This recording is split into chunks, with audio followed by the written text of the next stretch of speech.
എല്ലാവർക്കും നമസ്കാരം. യതീശയുടെ spirit of Rama എന്ന ഈ ഒരു വാൽമീകി രാമായണത്തെ അടിസ്ഥാനപ്പെടുത്തിയിട്ടുള്ള ഈ ഒരു സീരീസിലേക്ക് നിങ്ങൾക്ക് ഏവർക്കും സ്വാഗതം. ഇന്ന് നമ്മുടെ 14-ാമത്തെ എപ്പിസോഡാണ്. നിങ്ങളെല്ലാവരെയും സ്വാഗതം ചെയ്യുന്നു. ഓം വന്ദേ ഗുരുപാദദ്വന്ദ്വം അവാങ് മാനസഗോചരം രക്തശുക്ലപ്രഭാമിശ്രം ഹതൈർക്യം ത്രൈപുരം മഹാ. ഓം ശ്രീ ഗുരുഭ്യോ നമഃ. ഹരിഃ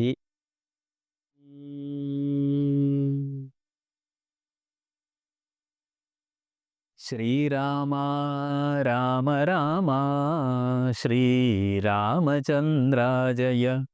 ശ്രീരാമ രാമ രാമ ശ്രീരാമഭദ്രാജയ. ശ്രീരാമ രാമ രാമ സീതാഭിരാമ ജയ. ശ്രീരാമ രാമ രാമ ലോകാഭിരാമ ജയ. ശ്രീരാമ രാമ രാമ രാവണാന്തക രാമ. ശ്രീരാമ മമ ഹൃദി രമതാം രാമ രാമ. ശ്രീരാഘവാത്മാ രാമ ശ്രീരാമ രമാപതേ. ശ്രീരാമ രമണീയ വിഗ്രഹ നമോസ്തുതേ.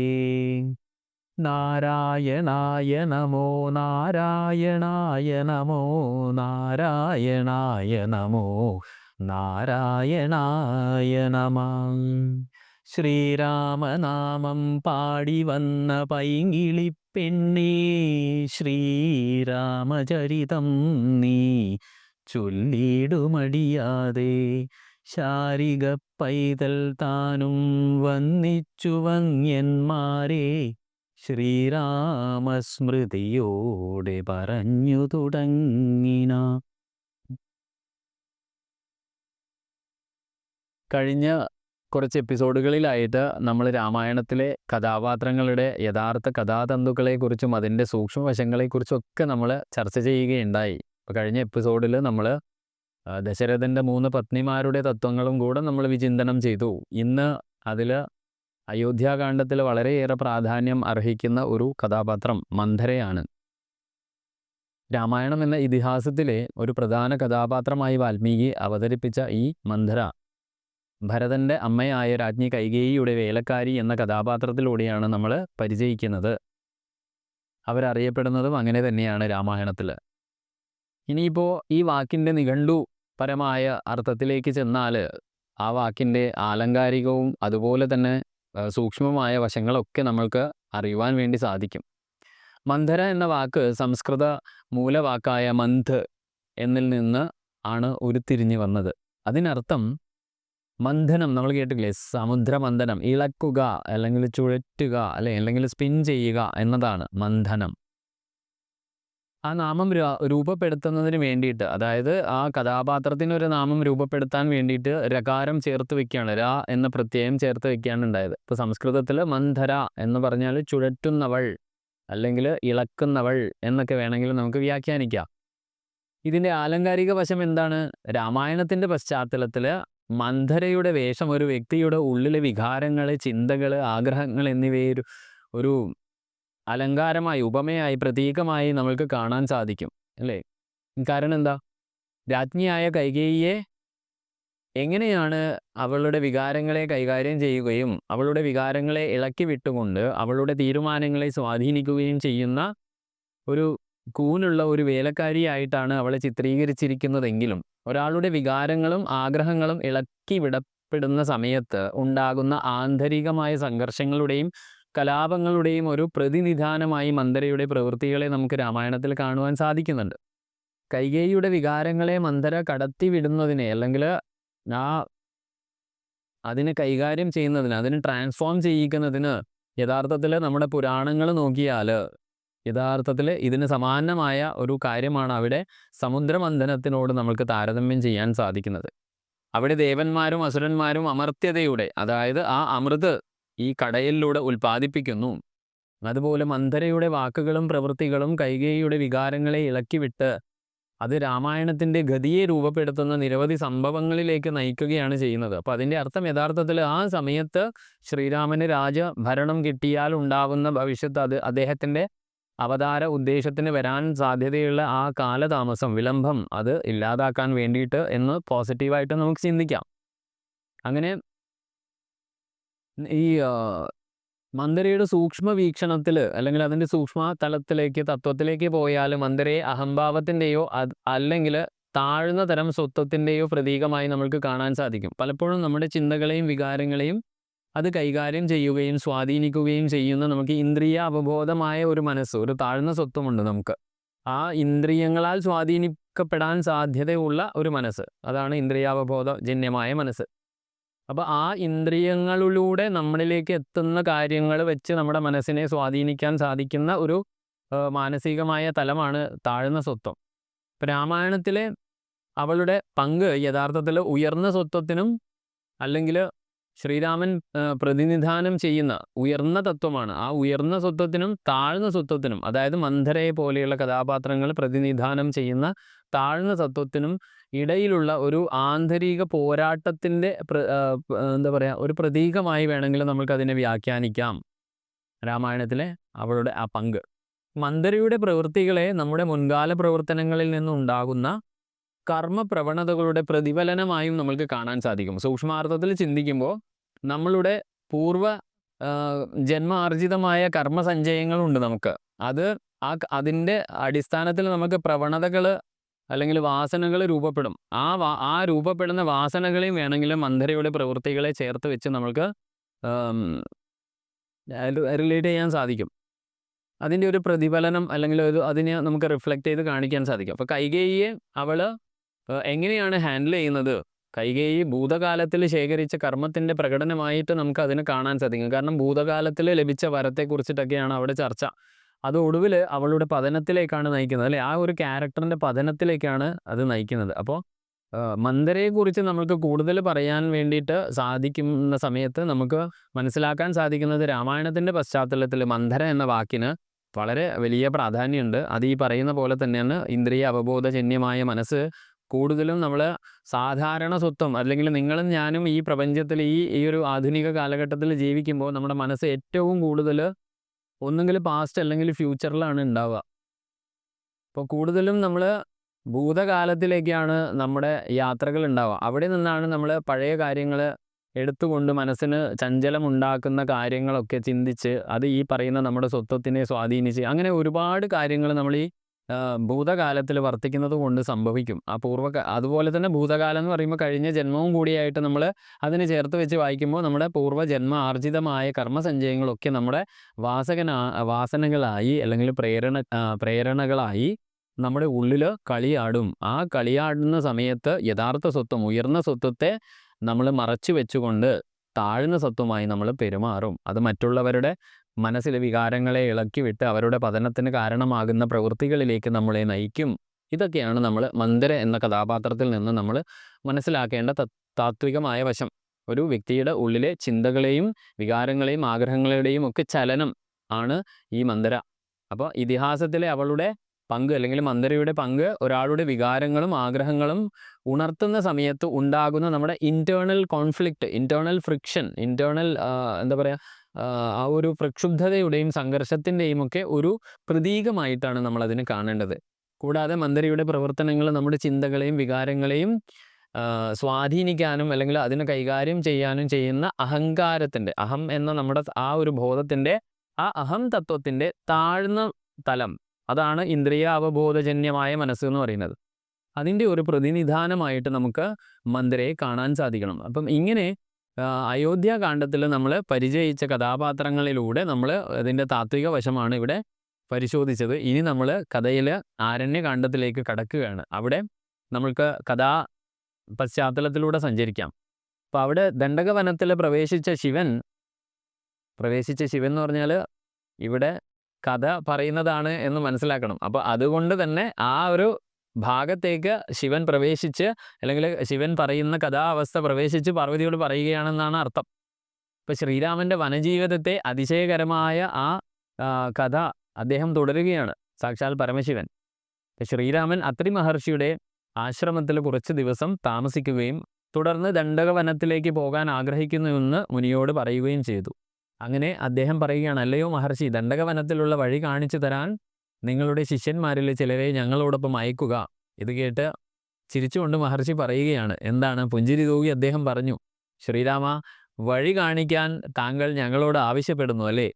താങ്കൾ സർവജ്ഞനും സർവശക്തനുമാണ്. വഴി കാണിക്കാൻ അവിടെ ആരെങ്കിലും ആവശ്യമുണ്ടോ യഥാർത്ഥത്തിൽ? പക്ഷെ താങ്കൾ ചോദിച്ചതിനാൽ ഞാൻ അതിന് കടപ്പെട്ടിരിക്കുന്നു. ദണ്ഡകവനത്തിലേക്കുള്ള വഴി കാണിക്കാൻ അത്രി മഹർഷി അവരോടൊപ്പം 2 ശിഷ്യന്മാരെ അയക്കുകയാണ്. അങ്ങനെ ശ്രീരാമൻ മുനിയോട് അവിടെ വെച്ച് വിട പറയുകയും അവർ കൂടുതൽ മുൻപോട്ട് നടന്ന് ഒരു വലിയ നദിയുടെ തീരത്തെത്തുകയും അത്രി മഹർഷിയുടെ ശിഷ്യന്മാർ ഒരു വള്ളം ക്രമീകരിച്ച് അവരെ അക്കരെ കൊണ്ടുപോകുന്നു. രാമൻ അവരോട് നന്ദി. ഇവിടെയൊക്കെ നമ്മൾ കഴിഞ്ഞ എപ്പിസോഡിൽ കണ്ട കഥ അല്ലെങ്കിൽ നമ്മൾ വിശകലനം ചെയ്ത കാര്യങ്ങൾ ആലോചിക്കണം. ഇവിടെയും നദി വരുന്നു, വള്ളം വരുന്നു, അവരെ അത് വള്ളം കടത്തി വള്ളത്തിലേറ്റി നദി കടത്തുന്നു. ഇവിടെയൊക്കെ താരണം എന്നുള്ള ട്രാൻസെൻഡിങ് മോഡാണ്. ഇപ്പം ശ്രീരാമൻ, സീത, ലക്ഷ്മണൻ ആരാണെന്നുള്ള തത്വം പറഞ്ഞു. അപ്പോൾ ഈ 3 തത്വങ്ങളും അത്രി മഹർഷി എന്ന് പറഞ്ഞാൽ ഈ പറയുന്ന നമ്മൾ സപ്തഋഷികളെ കുറിച്ച് പറയുന്ന സമയത്ത് നമ്മൾ പറഞ്ഞു എന്താണ് ആ മഹർഷി പ്രതിനിധാനം ചെയ്യുന്ന ചൈതന്യ തത്വം. അപ്പോൾ ആ ചൈതന്യ തത്വത്തെ സ്വീകരിച്ചുകൊണ്ട് എഗെയിൻ ഒരു മൈൻഡിൽ അല്ലെങ്കിൽ നമ്മുടെ ആത്മീയമായ സാക്ഷാത്കാര വഴിയിൽ എഗെയിൻ ദേ ആർ ട്രാൻസെൻഡിങ്. അവിടെ നിന്നും അവർ പുഴ കടന്ന് പുതിയൊരു അവസ്ഥയിലേക്ക് പോവുകയാണെന്നാണ് നമ്മൾ മനസ്സിലാക്കേണ്ടത് കഥയിൽ. കാരണം ഈ തത്വങ്ങളൊക്കെ പറയുന്നത് മുൻപോട്ട് പോകുമ്പോൾ നിങ്ങൾക്ക് എളുപ്പം, ഞാൻ പറയുന്ന സമയത്ത് തന്നെ നിങ്ങൾക്ക് കാര്യം മനസ്സിലാവും, പിടികിട്ടും. അങ്ങനെ ആ വെള്ളം ക്രമീകരിച്ച് അവരെ അക്കരെ കൊണ്ടുപോയി. അങ്ങനെ സീതയും ലക്ഷ്മണനും ദണ്ഡകവനത്തിലേക്ക് പ്രവേശിക്കുകയാണ്. കാട് എന്നുള്ളത് വളരെ ഇരുണ്ടതും ഇടതൂർന്ന വൃക്ഷങ്ങളും വള്ളിച്ചെടികളും കുറ്റിക്കാടുകളും ഉയരമുള്ള വളരെ വലിയ വലിയ വൃക്ഷങ്ങളും ഒക്കെ നിറഞ്ഞതായിരുന്നു നമ്മൾക്കറിയാം. സിംഹങ്ങൾ, കടുവകൾ, മാനുകൾ, കുരങ്ങുകൾ, പാമ്പുകൾ, രാക്ഷസന്മാർ ഒക്കെ. അപ്പോൾ യഥാർത്ഥത്തിൽ ദണ്ഡകവനം വളരെ അധികം രാക്ഷസന്മാർ വസിക്കുന്ന ഒരു ആവാസ കേന്ദ്രമാണ് എന്ന് രാമായണത്തിൽ കാണാം. അപ്പോൾ പറയുന്നുണ്ട്, ലക്ഷ്മണ, ചുറ്റും ജാഗ്രത പാലിക്കുക, രാക്ഷസന്മാർ നരഭോജികളാണെന്ന് അറിയപ്പെടുന്നു. താങ്കളുടെ വില്ല് ഒന്നായി ഉറപ്പിച്ച് തയ്യാറാക്കി വെക്കുക, നന്നായിട്ട് ഒന്ന് ഉറപ്പിക്കുക. സീതാദേവിയെ പിന്തുടർന്ന് നീ മുന്നിൽ നടക്കുക, ഞാൻ നിങ്ങളുടെ 2 പേരുടെയും പിന്നിലുണ്ടാകും. അപ്പം മായ ജീവാത്മാവിനും പരമാത്മാവിനും ഇടയിൽ മാന്ത്രികത പ്രയോഗിക്കുമ്പോൾ അവർ മൂവരും ഒന്നിനു പിറകെ ഒന്നായി നടന്നു പോകുന്നു. അപ്പോൾ ഇവിടെ നോക്കൂ, ആ സെൻറ്റൻസ് എന്താണ്? വാൽമീകി മഹർഷി പറയുന്നത് എന്താണ്? മായ ജീവാത്മാവിനും പരമാത്മാവിനും ഇടയിൽ അവളുടെ മാന്ത്രികത ആവരണം കൊണ്ട് അവൾ ഒരു ലോകം സൃഷ്ടിക്കും. ആ ലോകം ഇതിന് രണ്ടിലും മാന്ത്രികത അവൾ പ്രയോഗിക്കുന്ന സമയത്ത് അവർ മൂവരും ഒന്നിനു പിറകെ ഒന്നായി നടന്നു എന്നാണ് പറയുക. ഒന്നിനു പിറകെ ഒന്നായി നടന്നു ഇവർ മൂവരും. കാരണം ഈ മായയുടെ വലയം ഇവരെയും ബാധിക്കും. കാരണം എന്താ? അവർ പ്രപഞ്ചത്തിൽ നരന്മാരായിട്ട് ജനിച്ചു അല്ലേ? അതുകൊണ്ട് തന്നെ മായയുടെ പ്രഭാവത്തിൽ നിന്ന് അവർ അതീതരല്ല. അങ്ങനെ ഇവർ മൂവരും നടക്കുന്നതിനിടയിൽ കുടിക്കാൻ ശുദ്ധമുള്ള ഒരു ജലം തേടി അരികിലെത്തി. അങ്ങനെ വെള്ളം കുടിച്ചതിന് ശേഷം അവർ ഒരു മരത്തിനടിയിൽ കുറച്ചു നേരം വിശ്രമിച്ചു. യാത്ര തുടരാൻ തുടങ്ങുമ്പോൾ ഒരു ഭീമാകാരമായ മൃഗരൂപി അവരുടെ മുന്നിൽ ചാടി വീണു. ഇടത് കൈയിൽ ഒരു വലിയ ശൂലമുണ്ടായിരുന്നു. അതിൽ നിരവധി വന്യമൃഗങ്ങളുടെ ശവശരീരങ്ങൾ കുത്തിവെച്ച നിലയിലായിരുന്നു. അതിൽ നിന്ന് പച്ചമാംസം തിന്നുകൊണ്ടിരിക്കുകയായിരുന്നു. ആ ഒരു ഭീമാകാരമായ ജീവിയുടെ വായിൽ നിന്നിങ്ങനെ രക്തം ഒഴുകുന്നുണ്ടായിരുന്നു. ലക്ഷ്മണ, അപ്പോൾ ശ്രീരാമൻ പറയുകയാണ്, ലക്ഷ്മണ, ഞാൻ ഈ മൃഗത്തെ ആക്രമിച്ചു കൊള്ളാം അല്ലെങ്കിൽ പ്രതിരോധിച്ചു കൊള്ളാം. ആ പ്രതിരോധം താങ്കൾ ശ്രദ്ധിക്കണം. സീതാദേവിയോട് പറയാ, സീതാദേവി ഒന്നുകൊണ്ടും ഭയപ്പെടേണ്ട, നിന്നെ സംരക്ഷിക്കാൻ ഞാനിവിടെയുണ്ട്. ആ മൃഗം ആകാശത്തിലെ ഒരു ഇടിമുഴക്കം പോലെ അലറുന്നു. കോപത്താൽ ചുവന്ന കണ്ണുകൾ കൊണ്ട് എന്തൊക്കെയോ അട്ടഹാസങ്ങൾ ഉണ്ടാക്കുന്നു. പിന്നീടത് രാമനോട് പറയുകയാണ്, ഓ മനുഷ്യരെ, എനിക്ക് നിങ്ങളോട് സഹതാപം തോന്നുന്നു. നിങ്ങൾ എന്തിനാണ് ഇവിടെ ആഴത്തിലുള്ള ഈ അല്ലെങ്കിൽ ഘോരമായ ഈ വനത്തിൽ എന്തിനാണ് വന്നത്? ഋഷിമാരുടെ വേഷത്തിൽ, അതും ഒരു സുന്ദരിയായ സ്ത്രീയുമായി. ഈ പ്രദേശം കാട്ടുമൃഗങ്ങളാൽ നിറഞ്ഞതാണെന്ന് താങ്കൾക്ക് അറിയില്ലേ? അവർ ഒരു നിമിഷം കൊണ്ട് നിങ്ങളെ ഭക്ഷിക്കും. അയോധ്യയിൽ നിന്നുള്ള തൻ്റെ നാട് കടത്തലിൻ്റെ എല്ലാ കഥകളും വിവരങ്ങളും രാമൻ ആ ഭീമാകാരമായ ജീവിയുടെ മുമ്പിൽ മറുപടി കൊടുക്കുന്നുണ്ട്. ഞാൻ സൂര്യവംശത്തിലെ ശ്രീരാമനാണ്, അയോധ്യയിലെ രാജകുമാരനാണ്, ദശരഥൻ്റെ മൂത്ത മകനാണ്, ഇത് എൻ്റെ ഭാര്യ സീതയാണ്, ലക്ഷ്മണൻ എൻ്റെ സഹോദരനും, അതുല്യമായ വീര്യമുള്ള യോദ്ധാവാണ് അദ്ദേഹം. ലോകം വീണ്ടും ശാന്തമാക്കുന്നതിനായി രാക്ഷസന്മാരെ ഉന്മൂലനം ചെയ്യാൻ ഞാൻ ഇവിടെ അവതരിച്ചതാണ്. ഇത് കേട്ട മാത്രയിൽ മൃഗം ഒരു മരം പിഴുതെറിഞ്ഞ് ശ്രീരാമനെ സമീപിച്ച് അതിനുള്ള പ്രതിവചനം പറയുകയാണ്. വിരാധൻ എന്ന എന്നെക്കുറിച്ച് നീ കേട്ടിട്ടില്ലേ? 3 ലോകങ്ങളിലും എന്നെ അറിയാത്ത ആരെങ്കിലും ഉണ്ടോ? എല്ലാ ഋഷിമാരും എന്നെ ഭയന്ന് ഈ പ്രദേശം വിട്ടുപോയിരിക്കുന്നു. നിനക്ക് ജീവിക്കാൻ എന്തെങ്കിലും പ്രതീക്ഷയുണ്ടെങ്കിൽ ഈ സുന്ദരിയായ സ്ത്രീയെയും നിന്റെ എല്ലാ ആയുധങ്ങളെയും ഇവിടെ ഉപേക്ഷിച്ച് ഇവിടെ നിന്ന് ഓടിപ്പോകുന്നതാണ് നല്ലത്. അങ്ങനെ പറഞ്ഞുകൊണ്ട് ആ അസുരൻ സീതയെ ആക്രമിക്കാൻ സമീപിക്കുന്ന സമയത്ത് ഉടൻ തന്നെ രാമൻ തൻ്റെ അമ്പുകൾ ഉപയോഗിച്ച് ആ ജീവിയുടെ അല്ലെങ്കിൽ ആ അസുരൻ്റെ കൈ മുറിക്കുകയാണ്. കൈകൾ മുറിച്ചു. ആ അസുരൻ ആ സമയത്ത് അട്ടഹസിച്ചുകൊണ്ട് ഇവരുടെ അടുത്തേക്ക് പാഞ്ഞെടുക്കുന്നു. അങ്ങനെ ശ്രീരാമൻ അതിൻ്റെ 2 കാലുകളും മുറിച്ചു കളയുന്നു. അങ്ങനെ സർവത്ര രക്തം നിറഞ്ഞിരിക്കുന്ന ആ സമയത്ത് സീത ഭയത്തോടെ രാമൻ്റെ അടുത്തേക്ക് ഓടുന്നു. അവനെ ആലിംഗനം ചെയ്തു. രാമൻ ആ ഭീമാകാരമായ അസുരൻ്റെ തല വെട്ടിയെടുത്ത് അവരുടെ നേരെ ചാടി വീഴാൻ ശ്രമിച്ചു കൊണ്ടിരിക്കുന്ന ആ അസുരനെ തലയും കൂടെ വെട്ടിയെടുത്തപ്പോൾ വിരാധൻ അവിടെ നിലംപതിക്കുകയാണ്. അങ്ങനെ വിരാധൻ്റെ ശരീരത്തിൽ നിന്നൊരു മനുഷ്യരൂപം പുറത്തു വന്ന ശ്രീരാമൻ്റെ മഹത്വങ്ങളെ പ്രകീർത്തിക്കാൻ തുടങ്ങി. ഇതിങ്ങനെ കാണുമ്പോൾ മിക്കവാറും നമ്മൾ എല്ലാ പുരാണങ്ങളിലോ ഇതിഹാസങ്ങളിലോ ഒക്കെ നമ്മൾ ഈ കഥാതന്തു കാണാറുണ്ട്. എന്താണ്? അസുരനെ വധിക്കുന്നു, അതിനുശേഷം അസുരൻ്റെ ഉള്ളിൽ നിന്ന് ഒരു സുന്ദരമായ രൂപം പുറത്തേക്ക് വരുന്നു. ആ പുറത്തേക്ക് വന്ന രൂപം ആ വധിച്ച ആളിനെ സ്തുതിക്കുന്നു. അപ്പോൾ നമ്മൾക്കൊരു സംശയം ഉണ്ടാവും, ഇത്രയും കാലം ഈ അസുരൻ്റെ ഉള്ളിൽ ഇയാൾ ഉണ്ടായപ്പോൾ ഇയാൾക്ക് തിരിച്ചറിവ് ഉണ്ടായിരുന്നില്ലേ? ഇത്രയും ഒരു നല്ല മനുഷ്യൻ അസുരൻ്റെ ഉള്ളിൽ വസിക്കുന്ന കാലത്ത് ഇദ്ദേഹം പിന്നെ എന്തിനാണ് ആസുരീക ജീവിതം നയിച്ചത്? ഇനി അതും പോകട്ടെ, അയാളുടെ കർമ്മഫലമാണ്, മായയുടെ പ്രഭാവമാണെന്ന് വിചാരിക്കാം. എന്നാലും അദ്ദേഹത്തെ വധിച്ച ആളിനെ എന്തിനാണ് ഇങ്ങനെ സ്തുതിക്കുന്നത്? എല്ലാ സ്ഥലത്തും ഇത് കാണാറുണ്ട്. അപ്പോൾ ഇവിടെയൊക്കെ നമ്മൾ മനസ്സിലാക്കേണ്ടത് ഈ അസുര കഥാപാത്രങ്ങളെയൊക്കെ നമ്മൾക്ക് മുമ്പിൽ അവതരിപ്പിക്കുന്നത് നമ്മുടെ മനസ്സിൻ്റെ തന്നെ വിക്ഷേപങ്ങളാണ്. നമ്മുടെ മനസ്സ് നന്മയിൽ നിന്ന് നമ്മളെ തിന്മയിലേക്ക് കൂട്ടിക്കൊണ്ടുപോകുന്ന ആസുരീകമായ ചോദനകളെയാണ് യഥാർത്ഥത്തിൽ ഈ ആസുരിക കഥാപാത്രങ്ങളെല്ലാം തന്നെ റെപ്രസെൻ്റ് ചെയ്യുന്നത്.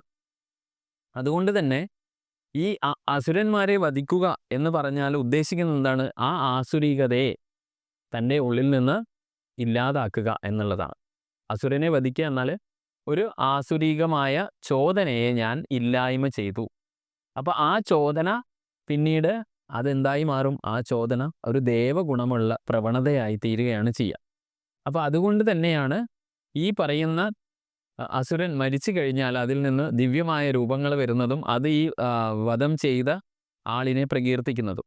ഇതാണ് അതിൻ്റെ ഒരു സയൻറ്റിഫിക് അല്ലെങ്കിൽ ഒരു ഫിലോസഫിക്കൽ ലോജിക്ക്. പലരും ഇങ്ങനെ പറയും, ഇതൊക്കെ എന്ത് കഥയാണ്, മരിച്ച ആൾ വന്നിട്ട് പുറത്ത് വന്നിട്ട് കൊന്ന ആളെ പ്രകീർത്തിക്കുക. അപ്പം നമ്മൾ മനസ്സിലാക്കേണ്ടത് ഇതാണ് അതിൻ്റെ തത്വം. ആ പുറത്തേക്ക് വന്ന ആ സുന്ദര രൂപം പറയുകയാണ്, ഓ ശ്രീരാമ, പരമകാരുണികനായ ഭഗവാനെ, ഞാൻ ഒരു ദേവ അസ്തിത്വമായിരുന്നു അല്ലെങ്കിൽ ദൈവികമായ അസ്തിത്വമായിരുന്നു. ദുർവാസാവ് മഹർഷിയുടെ ശാപത്താൽ ഒരു രാക്ഷസനായി പിറന്നു വീണതാണ്, അല്ലെങ്കിൽ പുനർജന്മം കിട്ടിയതാണ്. ഇപ്പോൾ അങ്ങയുടെ കാരുണ്യത്താൽ ഞാൻ ആ ജന്മത്തിൽ നിന്ന് മോചിതനായി. ഞാൻ എപ്പോഴും അങ്ങയിൽ അർപ്പിതനാവട്ടെ. എൻ്റെ മനസ്സ് അങ്ങയുടെ പത്മപാദങ്ങളിലേക്ക് സമർപ്പിക്കുന്നു. അങ്ങയുടെ മഹത്വത്തെ സ്തുതിക്കാൻ മാത്രമായി വാക്കുകൾ എൻ്റെ വായിൽ നിന്ന് പുറപ്പെടട്ടെ. എൻ്റെ പ്രവൃത്തികൾ അങ്ങയുടെ സേവനത്തിനായി തീരട്ടെ. അങ്ങയുടെ ലീലാവിലാസത്തിൻ്റെ കഥകളും മഹത്വങ്ങളും മാത്രമേ എൻ്റെ ചെവികൾ കൊണ്ട് ഞാൻ കേൾക്കുള്ളൂ. എല്ലാത്തിലും അങ്ങയുടെ സാന്നിധ്യം എനിക്ക് കാണുവാൻ സാധിക്കട്ടെ. അങ്ങനെ അങ്ങയുടെ ഭക്തരെയും അവരുടെ സേവകരെയും സേവിക്കാൻ എനിക്ക് അവസരം ലഭിക്കട്ടെ. അങ്ങേക്ക് എൻ്റെ ഹൃദയംഗമമായ നമസ്കാരം എന്നാണ്. ഇവിടെ ശരിക്കും വിരാധൻ പറയുന്നത് ആണ് യഥാർത്ഥത്തിൽ നമ്മൾ ക്ഷേത്ര ദർശനത്തിന് പോകുന്ന സമയത്ത് നമ്മൾ അനുഷ്ഠിക്കുന്ന ഒരു വിദ്യയാണ് യഥാർത്ഥത്തിൽ ഇവിടെ വിരാധൻ നമ്മൾക്ക് മുമ്പിൽ പറഞ്ഞു തന്നത്. കാരണം ക്ഷേത്രത്തിൽ നമ്മൾ പോയാൽ യഥാർത്ഥത്തിൽ ഈ പറയുന്ന പോലെ തന്നെയാണ്. ക്ഷേത്രത്തിൽ മണി അടിക്കുമ്പോൾ മനസ്സിൽ ഉയരേണ്ട ചിന്ത, അല്ലെങ്കിൽ ഈ വിരാതൻ ശ്രീരാമനോട് പറഞ്ഞതുപോലെ തന്നെയാണ് നമ്മളോടും പറയേണ്ടത്, അല്ലെങ്കിൽ അവിടെയുള്ള മൂർത്തിയോടും പറയേണ്ടത് എന്താ? നിന്റെ നാദം, ആ മണിനാദം കേൾക്കുമ്പോൾ നിന്റെ നാദം കേൾക്കുവാൻ പാകത്തിൽ എൻ്റെ ചെവികൾക്ക് ഈശ്വരീയത ഉണ്ടാവട്ടെ, എന്നും കേൾക്കാൻ എൻ്റെ ചെവികൾക്ക് ഈശ്വരീയത ഉണ്ടാവട്ടെ. ശ്രീകോവിലിന് മുമ്പിൽ പോയി ഞാൻ ആ വിഗ്രഹത്തെ ദർശിക്കുമ്പോൾ ഞാൻ പ്രാർത്ഥിക്കേണ്ടതും അതുതന്നെയാണ്. എൻ്റെ കണ്ണുകൾക്ക് നിന്റെ ദിവ്യ രൂപം എല്ലാത്തിലും ദർശിക്കുവാനുള്ള സൗഭാഗ്യം ഉണ്ടാവട്ടെ, അല്ലേ? പിന്നെ പ്രദക്ഷിണം വെക്കുന്ന സമയത്തും എൻ്റെ കാലുകൾക്ക്, എൻ്റെ ഊരുക്കൾക്ക് ഓജസ് ഉണ്ടാവട്ടെ, അല്ലേ? എല്ലാത്തിനെയും നിന്നെ പ്രദക്ഷിണം വെക്കുന്ന പോലെ ഈ സർവ്വവ്യാപിയായ എൻ്റെ ബ്രഹ്മതത്വത്തിന് ആ ഓജസ് ഉണ്ടാവട്ടെ. പിന്നെ നമ്മൾ തിരിച്ചു വന്നു കഴിഞ്ഞ് പ്രദക്ഷിണം പൂർത്തിയാക്കി നമ്മൾ തീർത്ഥം വാങ്ങിക്കുന്ന സമയത്തും അടുത്ത പ്രാർത്ഥനയാണ്, അല്ലേ? എൻ്റെ നാക്കുകൾ കൊണ്ട്, അല്ലെങ്കിൽ എൻ്റെ രസമുകുളങ്ങൾ കൊണ്ട്, രസതന്മാത്രകൾ കൊണ്ട് ഞാൻ നിന്റെ രുചി എല്ലാ രുചികളിലും ദർശിക്കുവാൻ സാധിക്കട്ടെ. അതുപോലെ തന്നെയാണ് പിന്നെ ചന്ദനം തൊടുന്ന സമയത്തും എൻ്റെ ത്വക്കിന് സദാ നിന്നെ അനുഭവിക്കാനുള്ള ഭാഗ്യം ഉണ്ടാവട്ടെ. അങ്ങനെ കൈകൾ ഈ പറയുന്ന പോലെ നിന്റെ പ്രവൃത്തി ചെയ്യാൻ എൻ്റെ കൈ, അങ്ങനെ ഇതാണ് യഥാർത്ഥത്തിൽ ഒരു ക്ഷേത്ര ദർശനത്തിൽ നമ്മളെല്ലാവരും പാലിക്കേണ്ട പ്രാർത്ഥന. അല്ലാതെ നമ്മൾ കൂടുതലും ആളുകൾ ക്ഷേത്ര ദർശനത്തിന് പോയാൽ അനുഷ്ഠിക്കുന്നത് നമ്മുടെ സങ്കടങ്ങൾ മാത്രം കൊണ്ടു ചെന്ന് തള്ളാൻ അല്ലെങ്കിൽ ഡംപ് ചെയ്യാൻ പറ്റിയ ഒരു ഇടമായിട്ടാണ്. യഥാർത്ഥത്തിൽ നമ്മുടെ ഉദ്ധാരണമാണ് അവിടെ യഥാർത്ഥത്തിൽ ക്ഷേത്രത്തിൻ്റെ ഉദ്ദേശം തന്നെ. കാരണം ക്ഷയാത്രായതേ, ക്ഷയത്തിൽ നിന്ന് നമ്മളെ രക്ഷിക്കുന്നതാണ് ക്ഷേത്രം. അപ്പോൾ ക്ഷയത്തിൽ നിന്ന് രക്ഷിക്കണമെങ്കിൽ നമുക്ക് ആത്മവിശ്വാസം കൂട്ടണം. ആത്മവിശ്വാസം കൂട്ടണമെങ്കിൽ ഈ പറയുന്ന പ്രക്രിയകളിലൂടെ ഞാൻ ആരാണെന്ന് തിരിച്ചറിയും. അപ്പം ഇതൊരു വലിയ ജേണിയുടെ ഒരു ട്രെയിനിങ് സെൻ്ററാണ് യഥാർത്ഥത്തിൽ ക്ഷേത്രം. അപ്പോൾ അങ്ങനെ വിരാതൻ ഇത്രയും പറഞ്ഞ് വീണ്ടും ശ്രീരാമ ഭഗവാന്റെ കാൽക്കൽ സാഷ്ടാംഗം പ്രണമിച്ച് അവൻ്റെ യഥാർത്ഥ സ്ഥലത്തേക്ക് അവൻ പിൻവാങ്ങുകയാണ്. അങ്ങനെ അത്രി മഹർഷിയുടെ ആശ്രമത്തിൽ നിന്ന് പിന്നീട് ശ്രീരാമൻ ദണ്ഡകാരണ്യത്തിലെ ശരഭംഗൻ്റെ ആശ്രമത്തിലാണ് പ്രവേശിക്കുന്നത്. അവിടെ ശ്രീരാമൻ ശരഭംഗ മഹർഷിയുടെ ആശ്രമത്തിലെത്തി മുനി ഭഗവാനെ നേരിട്ട് കണ്ട സമയത്ത് വളരെ ഭക്തിപൂർവം സ്വീകരിക്കുകയും ആ അതിഥികൾക്ക് കഴിക്കാൻ വളരെ കാട്ടിൽ നിന്ന് ശേഖരിച്ച പഴങ്ങളും വേരുകളും കുടിക്കാൻ ശുദ്ധമായ ജലവും ഒക്കെ നൽകി. ജാനകി അല്ലെങ്കിൽ സീത, ലക്ഷ്മണൻ എന്നിവരോടൊപ്പം അങ്ങേ കാണാൻ സാധിച്ചതിൽ എനിക്ക് വളരെ കാലമായി ഞാൻ പ്രതീക്ഷിച്ചിരിക്കുന്നതാണ് ഈ ദർശനം. അത് കാണുവാൻ സാധിച്ചതിൽ എനിക്ക് വളരെയേറെ സന്തോഷമുണ്ടെന്ന് പറഞ്ഞു. നിരവധി വർഷത്തെ തപസ്സിലൂടെ സമ്പാദിച്ച എൻ്റെ എല്ലാ പുണ്യങ്ങളും അങ്ങയിൽ അർപ്പിച്ച് എൻ്റെ ശരീരം ഉപേക്ഷിക്കാൻ ഞാൻ ആഗ്രഹിക്കുന്നു. തൻ്റെ ഭഗവാനെ ഭക്തിപൂർവ്വം സ്തുതിച്ചുകൊണ്ട് ശ്രീരാമൻ്റെ ആ താമര പോലുള്ള ആ മുഖത്തേക്ക് നോക്കി തൻ്റെ ശരീരം ഉപേക്ഷിക്കാൻ മുനി തീരുമാനിക്കുകയാണ്. ഒരു ദിവ്യ അഗ്നി അവൻ്റെ ശരീരത്തെ, അതായത് അഗ്നിപ്രവേശം ചെയ്യുകയാണ്. യഥാർത്ഥത്തിൽ അവൻ്റെ ആത്മാവ് അങ്ങനെ സ്വർഗത്തിലേക്ക് ശരഭംഗൻ്റെ ആത്മാവ് ഉയർത്തപ്പെടുകയാണ്. അങ്ങനെ ആ സമയത്ത് ആകാശത്തിൽ വളരെയേറെ ഒരുപാട് ദർശനങ്ങൾ അവിടെ ലഭിക്കുകയാണ്. കാരണം ഒരുപാട് രഥങ്ങൾ അണിനിരക്കുന്നതായും ഉദാത്തമായ ആത്മാവിനെ സ്വീകരിക്കാൻ വേണ്ടിയിട്ട് കാത്തിരിക്കുന്നതായും ഒക്കെ. അങ്ങനെ ശ്രീരാമൻ യഥാർത്ഥത്തിൽ കുറച്ച് ദിവസം ആ ആശ്രമത്തിൽ താമസിക്കുകയും പിന്നീട് ദണ്ഡകാരണ്യത്തിൽ തന്നെ ശ്രീരാമൻ മറ്റു മുനികളെയൊക്കെ അവിടെ വെച്ച്, കാരണം കാട്ടിൽ ഞാൻ ഇന്നലെ കഴിഞ്ഞ 2 എപ്പിസോഡിൽ പറഞ്ഞതുപോലെ തന്നെ വനം എന്നുള്ളത് എന്താണ് തത്വം എന്ന് നമ്മൾ അവിടെ മനസ്സിലാക്കിയിട്ടുണ്ടെങ്കിൽ തീർച്ചയായും ഇത് വളരെ ഇൻട്രസ്റ്റിംഗ് ആയിരിക്കും. ഇപ്പോൾ ശ്രീരാമൻ ആശ്രമത്തിലുണ്ടെന്ന് അറിഞ്ഞപ്പോൾ തന്നെ സമീപത്തുള്ള ആശ്രമങ്ങളിൽ നിന്ന് നിരവധി ഋഷിമാരും സന്യാസിമാരും ഒക്കെ അദ്ദേഹത്തെ കാണാൻ അവിടെ വരികയാണ്. ശരഭംഗൻ്റെ ആശ്രമത്തിൽ ശ്രീരാമൻ അതിഥികളെയും എല്ലാവരെയും ഉചിതമായി ആചാരപരവുമായ ആചാരങ്ങളോടൊക്കെ സ്വാഗതം ചെയ്തു. കാട്ടിൽ താമസിക്കുമ്പോഴും അവരുടെ ആതിഥ്യ മര്യാദയെ അഭിനന്ദിച്ചുകൊണ്ട് അവർ മൂവരെയും അനുഗ്രഹിക്കുന്നുണ്ട്. ആ വന്ന എല്ലാ ഋഷീശ്വരന്മാരും സന്യാസിമാരും മുനിമാരും ഒക്കെ. ഇവിടെയൊക്കെ നമ്മൾ മനസ്സിലാക്കേണ്ടത് ഇതൊക്കെ ആത്മസാക്ഷാത്കാരത്തിൻ്റെ വഴിയിൽ അവർക്ക് ലഭിക്കുന്ന ദിവ്യമായ അറിവുകളാണ്. യഥാർത്ഥത്തിൽ നമ്മൾ ഈ പറയുന്ന സന്യാസിമാരുടെ സമാഗമവും ഓരോ സന്യാസിയെ മഹർഷിയൊക്കെ കണ്ടു എന്ന് പറയുമ്പം വ്യത്യസ്തമായ ഗുണഗണങ്ങളാണ് വിദ്യയായി നമ്മുടെ ഉള്ളിൽ ഉറങ്ങിയിരിക്കുന്ന അല്ലെങ്കിൽ അന്തർലീനമായി ഇരിക്കുന്ന ആ കഴിവുകളുടെ ഉണർവാണ് യഥാർത്ഥത്തിൽ ഇപ്പോൾ നമ്മൾ മനസ്സിലാക്കേണ്ട തത്വം. അപ്പോൾ ഈ വന്ന മുനിമാരൊക്കെ അവിടെ വെച്ച് ശ്രീരാമനോട് പറയുന്നുണ്ട്, ശ്രീരാമ, അങ്ങ് ആരാണെന്നും അങ്ങയുടെ ദിവ്യ ലക്ഷ്യം എന്താണെന്നും ഞങ്ങൾക്കറിയാം. ഭഗവാൻ വിഷ്ണു തൻ്റെ പത്നിയായ ലക്ഷ്മിയോടും അതുപോലെ തന്നെ ആ അനന്തനായ ആദിശേഷനോടും കൂടെ അവതരിച്ചതാണ് ഞങ്ങൾക്ക് മുമ്പിൽ. ആ ദർശനമാണ് ഞങ്ങൾക്ക് ലഭിക്കുന്നത്. ഭരതനെയും ശത്രുഘ്നെയും അങ്ങയുടെ ശംഖും ചക്രവും ആയി അങ്ങ് അയോധ്യയിൽ ഉപേക്ഷിച്ചിട്ടാണുള്ളത്. അങ്ങനെ ഈ ഒരു രാജഭരണത്തിൻ്റെ അല്ലെങ്കിൽ കിരീടധാരണത്തിൻ്റെ നാടകത്തെക്കുറിച്ചും അതിൻ്റെ തടസ്സത്തെക്കുറിച്ചും ഒക്കെ ഞങ്ങൾ അറിഞ്ഞിട്ടുണ്ട്. ഞങ്ങളുടെ ആശ്രമങ്ങൾ സന്ദർശിക്കാൻ അങ്ങയെ ഞങ്ങൾ ക്ഷണിക്കുകയാണ്. ശ്രീരാമൻ ഇതൊക്കെ സമ്മതിക്കുകയും സമീപത്തുള്ള പ്രദേശങ്ങളുടെ അവരുടെ ആ മുനിമാരുടെ ആശ്രമങ്ങളൊക്കെ സന്ദർശിക്കുകയും ചെയ്തു. അങ്ങനെ ആശ്രമങ്ങൾക്ക് സമീപം ശ്രീരാമൻ ആശ്രമങ്ങളൊക്കെ സന്ദർശിക്കുന്ന സമയത്ത് ശ്രീരാമൻ ശ്രദ്ധിച്ച ഒരു കാര്യം, ആശ്രമങ്ങൾക്ക് സമീപം ഒരു കണക്കിന് അസ്ഥികളുടെ കൂമ്പാരം അദ്ദേഹം കാണാൻ ഇടയായി. എന്തുകൊണ്ടാണ് അവിടെ മനുഷ്യരുടെ തലയോട്ടികളുടെയും അസ്ഥികളുടെയും ഇത്രയും അധികം കൂമ്പാരം എന്ന് ശ്രീരാമൻ ചോദിക്കുന്ന സമയത്ത് മുനിമാർ വളരെ സങ്കടത്തോടുകൂടി മറുപടി പറയുന്നുണ്ട്. അസുരന്മാർ അവർക്ക് തോന്നുന്ന സമയത്തെല്ലാം മുനിമാരെ കൊന്നു ഭക്ഷിക്കുന്നു. ഇവിടെയുള്ള എല്ലാ ആശ്രമങ്ങളിൽ നിന്നും അവർ ആളുകളെ തട്ടിക്കൊണ്ടുപോകുന്നു. പലരും നമുക്ക് നഷ്ടപ്പെട്ടു. ഈ ക്രൂരത അവസാനിപ്പിക്കുമെന്ന് ശ്രീരാമൻ അവർക്ക് ഉറപ്പ് നൽകുന്നു. ഇവിടെയും കോണ്ടെക്സ്റ്റ് എടുത്ത് പരിശോധിച്ച് നോക്കിയാൽ ആസുരീകത നമ്മുടെ ഉള്ളിലുള്ള ഋഷീശ്വരന്മാരെ ഭക്ഷിക്കുന്നു. ഋഷീശ്വരന്മാരെ കൊണ്ടുപോയി കൊന്നു തിന്നുക എന്ന് പറഞ്ഞാൽ നിങ്ങളുടെയും എൻ്റെയും ഉള്ളിലുള്ള ഈ പറയുന്ന നന്മയുടെ തത്വങ്ങളെ, നമ്മുടെ ഉള്ളിൽ തന്നെയുള്ള ആസുരീകമായ തത്വങ്ങളെ എന്ത് ചെയ്യും? അപഹരിക്കും. ആ അപഹരിക്കുന്ന സമയത്ത് എൻ്റെ ഉള്ളിൽ ആ തത്വം ഇല്ലാതാവുകയാണ് ചെയ്യുന്നത്. അപ്പോൾ അങ്ങനെ ഇല്ലാതായാൽ എന്താവും? ഞാൻ എന്ന ഈ ലോകത്തിന് ഇംബാലൻസ് ഉണ്ടാവും. ഇതാണ് യഥാർത്ഥത്തിൽ നമ്മൾ പുരാണത്തിലൊക്കെ കണ്ടത്. ലോകം കഷ്ടത്തിലാണ്, അതുകൊണ്ട് എല്ലാവരും ഓടി വിഷ്ണുവിൻ്റെ അടുത്ത് പോയി എന്തെങ്കിലും ചെയ്യണമെന്ന് പറയുന്നു. ആ സമയത്ത് അവതാരങ്ങൾ വരുന്നു എന്ന് പറയുന്നില്ലേ? ആ അവതാരങ്ങൾ എന്താണ്? യഥാർത്ഥത്തിൽ നമ്മുടെ ഉള്ളിലുള്ള ചൈതന്യങ്ങളാണ്. യഥാർത്ഥത്തിൽ ആ ചൈതന്യത്തെയാണ് നമ്മൾ അവതാരങ്ങളായിട്ട് പറയുന്നത്. ഇവിടെയും ശ്രീരാമൻ ഒരു അവതാരമാണ്. ഞാൻ പറഞ്ഞു പരശുരാമനെ കഴിഞ്ഞ എപ്പിസോഡുകളിൽ പറഞ്ഞു, പരശുരാമൻ ഒരു അവതാരമാണ്. പക്ഷെ അതെന്താണ്? അതിൻ്റെ തത്വം മനസ്സിലാക്കിയാൽ നമ്മുടെ ഉള്ളിലുള്ള ആ ഋതം മെയിൻറ്റെയിൻ ചെയ്യാനുള്ള നിഷ്ഠ, ആ നൈഷ്ഠികത എന്ന ചൈതന്യമാണ് യഥാർത്ഥത്തിൽ പരശുരാമൻ. ഇവിടെ ശ്രീരാമന് ആത്മചൈതന്യമാണ് ശ്രീരാമൻ. അപ്പോൾ ഇങ്ങനെയാണ് നമ്മൾ മനസ്സിലാക്കേണ്ടത്. കഥകൾ വരുമ്പോൾ ഇതിൻ്റെ യഥാർത്ഥ തത്വം എന്താണ് എന്നാണ്. അല്ലാണ്ട് വെറും കഥകളായിട്ട് വെറും രാക്ഷസന്മാരുടെ ഏതോ കാലത്ത് രാക്ഷസന്മാർ മുനിമാരെ കൊന്നത് ഞാൻ എന്തിനാണ് ഈ 21-ാം നൂറ്റാണ്ടിൽ ഇതിങ്ങനെ വായിച്ച് അതിൽ സന്തോഷം കണ്ടെത്തേണ്ടത് എന്നല്ല. ഇതിൽ നമ്മൾക്കുള്ള അഡ്വൈസസ് ആണ്. നമ്മുടെ ഉള്ളിൽ നമ്മുടെ മനസ്സിൽ സംഭവിക്കുന്ന രാമായണമാണ് ഓരോ ദിവസവും ഓരോ നിമിഷവും. ആ രാമായണത്തിൽ ശ്രീരാമനാകുന്ന എൻ്റെ ആത്മചൈതന്യത്തെ ഞാൻ മുൻപിലേക്ക് കൊണ്ടുവരികയാണ് ചെയ്യേണ്ടത്. അങ്ങനെ അദ്ദേഹം മുനിമാർ ഈ അസുരന്മാർ ഇവരോട് ചെയ്യുന്ന ക്രൂരത പറയുകയും ശ്രീരാമൻ എന്ത് ഉറപ്പ് നൽകുന്നു? ഈ ക്രൂരത അവസാനിപ്പിക്കും എന്ന് പറഞ്ഞാൽ എൻ്റെ ഉള്ളിലെ ആത്മാവ് എന്ത് പറയുന്നു? എൻ്റെ ശരീരത്തിൽ അല്ലെങ്കിൽ എൻ്റെ മനോനിലയിൽ എൻ്റെ സൂക്ഷ്മ ശരീരത്തിൽ നടക്കുന്ന ഈ വേട്ട, ഏതാണ് വേട്ട? ആസുരീകത വേഴ്സസ് ദൈവീകത.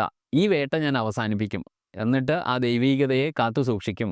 ഇതാണ് എൻ്റെ അവതാര ഉദ്ദേശം. ഇപ്പം മനസ്സിലായി കാണുമെന്ന് വിചാരിക്കുന്നു. അപ്പോൾ അങ്ങനെ അദ്ദേഹം അത് പറഞ്ഞതുപോലെ തന്നെ എല്ലാവർക്കും ഉറപ്പൊക്കെ നൽകി ശ്രീരാമൻ ഈ വിവിധ മുനിമാരുടെ ആശ്രമത്തിലൊക്കെ താമസിക്കുകയും അദ്ദേഹം വാഗ്ദാനം ചെയ്തതുപോലെ മുനിമാരെ സംരക്ഷിക്കുകയും ഒക്കെ ചെയ്തു. അദ്ദേഹത്തെ കഴിയുന്നതിനാൽ എൻ്റെ പരമാവധി സമയമെടുത്ത് അങ്ങനെ അദ്ദേഹം വീണ്ടും സുധീഷ്ണൻ്റെ ആശ്രമത്തിലെത്തുകയും ചെയ്യുകയാണ്. അങ്ങനെ ആ ആശ്രമം എല്ലായ്പ്പോഴും ശരിക്കും പൂത്തുലഞ്ഞ വളരെ വൈവിധ്യമാർന്ന സസ്യങ്ങളും വള്ളിച്ചെടികളും നിറഞ്ഞ ഒരു സ്വർഗീയ വാസസ്ഥലം പോലെയാണ് അതിനെ ആ ഒരു പ്രദേശം തന്നെ ശ്രീരാമന് അനുഭവപ്പെട്ടത്. പക്ഷികളും മൃഗങ്ങളും ഒക്കെ അവിടെ സ്വതന്ത്രമായി വിഹരിച്ചിരുന്നു. അവർ ചാത്തന്മാരുമായിട്ട് അല്ലെങ്കിൽ ഈ പറയുന്ന അവിടെയുള്ള മുനിമാരുമായിട്ട് അല്ലെങ്കിൽ ആ ശാസ്താക്കൾ അത് നിലനിർത്തുന്ന ആളാണ് ഈ ചാത്തൻ അല്ലെങ്കിൽ ശാസ്താവ് എന്നൊക്കെ പറയുന്നത്. ഒരു തത്വത്തെ നിലനിർത്തുക, ധർമ്മത്തെ നിലനിർത്തുന്ന ആളുകളുമായിട്ട് അവർ വളരെ സൗഹൃദത്തിലായിരുന്നു. അങ്ങനെ ഈ സുധീഷ്ണൻ എന്ന് പറയുന്നത് യഥാർത്ഥത്തിൽ അല്ലെങ്കിൽ സുധീഷ്ണ മഹർഷി അല്ലെങ്കിൽ മുനി എന്ന് പറയുന്നത് യഥാർത്ഥത്തിൽ അഗസ്ത്യ മുനിയുടെ ശിഷ്യനാണ് സുധീഷ്ണൻ. അങ്ങനെ ശ്രീരാമൻ തൻ്റെ ഭാര്യയായ സീതയോടും സഹോദരനോടും ഒപ്പം തൻ്റെ ആശ്രമത്തിലേക്ക് വരുന്നുണ്ട് എന്നറിഞ്ഞപ്പോൾ അദ്ദേഹം വളരെ സന്തോഷിക്കുകയും അദ്ദേഹത്തെ സ്വാഗതം ചെയ്യുകയൊക്കെ ചെയ്തു. അദ്ദേഹം ഇവർക്ക് വേണ്ട വഴിപാടുകളൊക്കെ അർപ്പിച്ച് ശ്രീരാമൻ്റെ കാൽക്കൽ സാഷ്ടാംഗം വീണ് പ്രണമിച്ച് തുടർന്ന് അദ്ദേഹം ഭഗവാന്റെ മഹത്വം പ്രകീർത്തിച്ചുകൊണ്ട് രാമനെ സ്തുതിക്കാൻ തുടങ്ങിയതാണ്. എൻ്റെ ഗുരുനാഥൻ എന്നെ നിരന്തരം അങ്ങയുടെ നാമം ജപിക്കാൻ ഉപദേശിച്ചിട്ടുണ്ട്. അതായത് അഗസ്ത്യൻ എന്നെ ശ്രീരാമനാമം ജപിക്കാൻ ഉപദേശിച്ചിട്ടുണ്ട്. അതിനാലാണ് ഞാൻ അങ്ങയെ ഇപ്പോൾ എൻ്റെ മുമ്പിൽ കാണുന്നത്. അപ്പോൾ ഇവിടെ ഒരു തത്വമുണ്ട്. കാരണം എന്താ, നമ്മൾ ഉപാസിക്കുന്ന ദേവതയെ നമ്മൾക്ക് ദർശിക്കാൻ സാധിക്കുമെന്ന ശാസ്ത്രസത്വം, യോഗശാസ്ത്ര സത്യമാണ് നമ്മളിവിടെ മനസ്സിലാക്കുന്നത്. അപ്പോൾ ഇവിടെ പറയുന്നത്, അഗസ്ത്യ മഹർഷി സുധീഷ്ണന് മന്ത്രോപദേശമായി കൊടുത്തത് രാമനാമമാണ്. ആ രാമനാമം ജപിക്കുന്നതിൻ്റെ ഫലമായിട്ടാണ് അദ്ദേഹത്തിന് ഈ ജന്മത്തിൽ ശ്രീരാമനെ ദർശിക്കാനുള്ള ഭാഗ്യം ഉണ്ടായതെന്നാണ്. ഇത് ഒരു യോഗശാസ്ത്രമാണ് ഇവിടെ പറയുന്നത്, ഒരു ഉപാസനാശാസ്ത്രം അല്ലെങ്കിൽ സാധനാശാസ്ത്രമാണ്. അങ്ങനെ അങ്ങയെ ഞാൻ ഉപാസിച്ചു അല്ലേ, അതുകൊണ്ട് അങ്ങയുടെ നാമം ഉപാസിച്ചതിനാൽ അല്ലെങ്കിൽ ജപിച്ചതിനാൽ എനിക്ക് അങ്ങയെ ഇപ്പോൾ എൻ്റെ മുമ്പിൽ കാണുവാൻ സാധിച്ചു. അപ്പോൾ ഇവിടുന്ന് മനസ്സിലാക്കേണ്ടത്, മായയുടെ നശ്വരമായ ലോകം എന്ന സംസാര സമുദ്രത്തെ മറികടക്കാനുള്ള ഏക മാർഗം ജീവാത്മാവിൻ്റെ കൃപയാണ്. കാരണം നമ്മുടെ ഉള്ളിൽ ജീവാത്മാവ് ആക്റ്റീവ് ആണെങ്കിൽ നമ്മുടെ ഈ പറയുന്ന ആസുരികതയും മായയുടെ പ്രഭാവവും ഒക്കെ നമ്മൾക്ക് വഴി മാറി നിൽക്കും. അങ്ങാണ് പരമമായ യാഥാർത്ഥ്യം. പരമാത്മാവായ അങ്ങ് അത് ആരംഭമില്ലാത്തതും അനന്തവുമാണ് അല്ലേ. അതായത് അദ്ദേഹം ശയിക്കുന്നത് തന്നെ, വൈഷ്ണവ ചൈതന്യം ശയിക്കുന്നത് തന്നെ അനന്തൻ്റെ മുകളിലാണ്, അനന്തത, ഇൻഫിനിറ്റിയുടെ മുകളിലാണ്. അങ്ങനെ ആർക്കും അങ്ങയുടെ തത്വങ്ങൾ പൂർണ്ണമായും യഥാർത്ഥത്തിൽ മനസ്സിലാക്കാൻ ചിലപ്പോൾ സാധിക്കാറില്ല. അത് മനസ്സിലാക്കാൻ പോലും ഞാൻ ശ്രമിക്കുന്നുമില്ല. കാരണം അതെൻ്റെ പ്രജ്ഞയ്ക്ക് അപ്പുറത്ത് നിൽക്കുന്ന മഹാസത്യമാണ്. അങ്ങയുടെ ഭക്തൻ്റെ അല്ലെങ്കിൽ അങ്ങയെ പാലിക്കുന്നവരുടെ ദാസനാകാൻ പോലും എനിക്ക് വളരെയേറെ സന്തോഷമാണ്. ഞാൻ സംസാരത്താൽ വശീകരിക്കപ്പെട്ടിരിക്കുന്നു. അങ്ങയുടെ കാരുണ്യമാണ് എൻ്റെ ലൗകിക ക്ലേശങ്ങൾക്കുള്ള ഏക പരിഹാരം. കാരണം എല്ലാ മനുഷ്യരും ഈ പറയുന്ന ഇന്ദ്രിയഗോചരമായ ആ അവബോധത്താൽ നിയന്ത്രിക്കപ്പെടുന്നതും മായയുടെ പ്രഭാവ വലയത്തിലുള്ളത് കൊണ്ട് തന്നെ ലൗകികമായ കാര്യങ്ങളിൽ വല്ലാത്ത അറ്റാച്ച്മെൻറ്റ്സ് നമുക്കുണ്ടാവും. അതിനുള്ള ഏക പരിഹാരം ശ്രീരാമനാമ ജപമാണ് എന്ന് അദ്ദേഹം പറയുന്നു. എപ്പോഴും എൻ്റെ മനസ്സിൽ അങ്ങയുടെ പാദങ്ങളുടെ ഓർമ്മകൾ ഉണ്ടായിരിക്കാൻ അങ്ങ് എന്നെ അനുഗ്രഹിക്കണമേ. എൻ്റെ ഭാര്യയോടും മക്കളോടുമുള്ള ആസക്തിക്ക് ഞാൻ ഇരയാകാതിരിക്കട്ടെ. ഈ ശരീരം മലമൂത്ര രക്തം മറ്റു മാലിന്യങ്ങൾ എന്നിവയാൽ നിറഞ്ഞിരിക്കുന്നതാണ്. എന്നിട്ടും നമ്മളെപ്പോഴും അതിനോട് ചേർന്ന് നിൽക്കുന്നു. അല്ലെങ്കിൽ ആ ശരീരത്തെ ബന്ധനത്തിൽ, ആ ശരീരത്തെ പവിത്രമായി കണ്ട് നശ്വരമായി കണ്ട് എന്നും എൻ്റെ കൂടെ ഉണ്ടാവുമെന്ന് വിചാരിക്കുന്നു. ദയവായി കരുണയുള്ളവരായിരിക്കുക. ലൗകിക വസ്തുക്കളുടെയും മിഥ്യാധാരണകളുടെയും ബന്ധനങ്ങളിൽ നിന്ന് എന്നെ രക്ഷിക്കുക. എൻ്റെ മനസ്സിനെ അങ്ങയുടെ വാസസ്ഥലമായി സ്വീകരിക്കുക. അങ്ങൻ്റെ ഹൃദയത്തിൽ ജീവിക്കാൻ തുടങ്ങുന്ന സമയത്ത് ഒരു മിഥ്യാധാരണയും എന്നെ ബാധിക്കില്ല. മായയ്ക്ക് എൻ്റെ മേൽ അധികാരമുണ്ടാവില്ല. മായ ത്രിമൂർത്തികളായ ബ്രഹ്മവിഷ്ണു മഹേശ്വരന്മാരെന്നീ രൂപങ്ങൾക്ക് പിന്നിലും യഥാർത്ഥത്തിൽ ശ്രീരാമ ചൈതന്യമുണ്ട്. വൈവിധ്യമാർന്ന നാമങ്ങളും രൂപങ്ങളും എല്ലാം വെറും മായ മാത്രമാണ്. വെള്ളം നിറഞ്ഞ വിവിധ പാത്രങ്ങളിൽ ചന്ദ്രൻ്റെ വ്യത്യസ്ത പ്രതിച്ഛായകൾ പ്രത്യക്ഷപ്പെടുന്ന പോലെ. കാരണം ബ്രഹ്മാണ്ടത്തിൽ ഒരു ചന്ദ്രതേജസ്സേ ഉള്ളൂ. പക്ഷെങ്കിൽ നമ്മൾ താഴെ ഭൂമിയിൽ ഒരു 1000 പാത്രത്തിൽ വെള്ളം വെച്ചാൽ ആ വെള്ളത്തിൽ ആ 1000 ചന്ദ്രനെ നമുക്ക് 1000 പാത്രത്തിൽ ദർശിക്കാൻ സാധിക്കും. പക്ഷെ ചന്ദ്രൻ ഒന്നേ ഉള്ളൂ എന്നതുപോലെ വിവിധ ഭാവങ്ങളും രൂപങ്ങളും ഒക്കെ മായ മാത്രമാണ്. ചന്ദ്രൻ ഒന്നല്ലേ ഉള്ളൂ. അങ്ങനെ അങ്ങേ എങ്ങനെ ധ്യാനിക്കണം എന്ന് അങ്ങ് എനിക്ക് ദയവായി ഉപദേശിച്ചു തരൂ. സീതാദേവിയോടും ലക്ഷ്മണനോടും ഒപ്പമായി ശ്രീരാമനെ നേരിട്ട് കാണാൻ കഴിയുന്നത് തന്നെ എൻ്റെ വലിയ ഭാഗ്യമാണ്. നിങ്ങളുടെ മൂവരുടെയും ഈ പ്രതിച്ഛായ എപ്പോഴും എൻ്റെ മനസ്സിനെ പ്രകാശിപ്പിക്കട്ടെ. എനിക്ക് അങ്ങയുടെ നാമം തടസ്സമില്ലാതെ ജപിക്കാൻ കഴിയുമാറാകട്ടെ. അങ്ങനെ മുനി ശ്രീരാമനെ നോക്കിയിട്ട് ഇത്രയും സ്തുതി പറയുകയാണ്. ഇവിടെ ഒരു വലിയ തത്വമാണ് അദ്ദേഹം പറയുന്നത്. കാരണം നമ്മൾക്ക് ഉണ്ടാവുന്ന വേൾഡ്ലി അറ്റാച്ച്മെൻറ്റ്സ് ആണ്. ഇതിന് മിക്കവാറും നിങ്ങൾക്ക് ഉണ്ടാവാൻ സാധ്യതയുള്ള ഒരു കോൺട്രഡിക്ഷൻ അവിടെ എൻ്റെ ഭാര്യയോടും മക്കളോടുമുള്ള ആസക്തി എന്ന് അവിടെ പറയുന്നുണ്ട്. ഭാര്യയും മക്കളും ആസക്തിയല്ല, യഥാർത്ഥത്തിൽ ഉത്തരവാദിത്തം തന്നെയാണ്. പക്ഷെ ഒരു മഹർഷിയെ സംബന്ധിച്ച് ആത്മസാക്ഷാത്കാരം നേടുന്നതിന് തടസ്സമാണ് നമ്മുടെ കുടുംബം. എപ്പോഴും കുടുംബത്തെ ഉപേക്ഷിക്കണം എന്നല്ല ഇവിടെ പറയുന്നത്, അവരുമായുള്ള അറ്റാച്ച്മെൻ്റ് ആണ്. അതായത് ഈ ലോകത്ത് എനിക്കും നിങ്ങൾക്കും അവസാന ശ്വാസം വരെ ഈ ലോകത്തുണ്ടാവുന്ന ബന്ധനങ്ങളൊന്നും ശാശ്വതമായി നിലനിൽക്കില്ല എന്ന് നമ്മൾ പലപ്പോഴും മറന്നുപോകും. ഈ പറയുന്ന നമ്മുടെ അച്ഛനും അമ്മയും എല്ലാ കാലവും നമ്മുടെ കൂടെ ഉണ്ടാവുമെന്ന് വിചാരിക്കും. നമ്മളുടെ ഏറ്റവും വേണ്ടപ്പെട്ട ഉറ്റവരും ഉടയവരൊക്കെ നമ്മുടെ കൂടെ സദാകാലം ഉണ്ടാവും. നമ്മൾ എപ്പോഴൊക്കെയോ മായയുടെ പ്രഭാവം കൊണ്ട് ധരിച്ചു പോകും. അവരുമായിട്ടുള്ള അറ്റാച്ച്മെൻറ്റ്സിൽ നിന്ന് നമ്മൾ പലതും മാറ്റിവെക്കും. നമ്മുടെ ഉയർച്ചയ്ക്ക് വേണ്ടിയിട്ട്, മാനസികമായ ഉയർച്ചയ്ക്ക് വേണ്ടിയിട്ടുള്ള പലതും നമ്മൾ അവരോടുള്ള അറ്റാച്ച്മെൻറ്റ്സ് കൊണ്ടാണ് മാറ്റിവെക്കുന്നത്. അല്ലാണ്ട് അവരെ ഇഷ്ടമല്ലാത്തത് കൊണ്ടോ അവരെ ഉപേക്ഷിക്കണം എന്നുള്ള ധാരണ കൊണ്ടും അല്ല. അപ്പോൾ ഈ അറ്റാച്ച്മെൻറ്റ് എൻ്റെ പുരോഗതിയെ ബാധിക്കും എന്നുള്ള അർത്ഥത്തിൽ മാത്രമാണ് അദ്ദേഹം അവിടെ അങ്ങനെയുള്ള പദം ഉപയോഗിച്ചത്.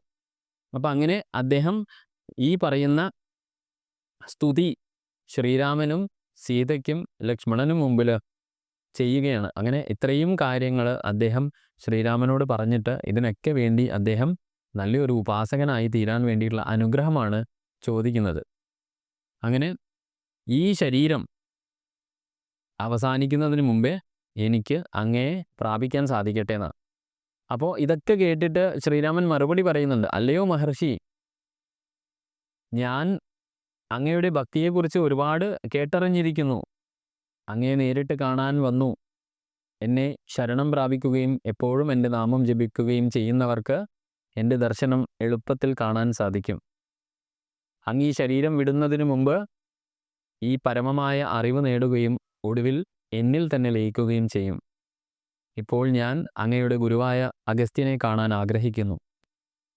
അഗസ്ത്യ മഹർഷിയുടെ ആശ്രമം അടുത്താണോ?